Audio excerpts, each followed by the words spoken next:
going to show you the best way on how to see YouTube Recap 2025.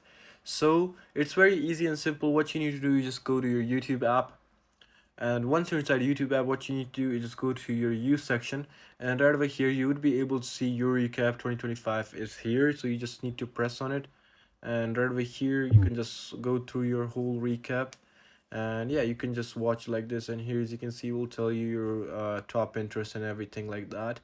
So it's very simple. Let's say if you don't see this option right over here, first up, you have to, you know, if you want the recap, you must have, used YouTube for like a whole year. Like, let's say if you started using YouTube from like 2024 to 2025, it will give you a pure recap. If you haven't used it, it can't give you a recap of like a few span of days or something like that. But if you're still looking for it, what you need to do is just log in your YouTube into your web browser and check it over there.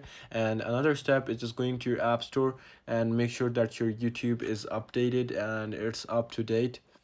So yeah, just make sure that your YouTube is updated. If it's not, just update it, and if it says open, it's updated and you will be able to find it. So this is it for this tutorial. I hope this actually helped you out. I'll see you soon.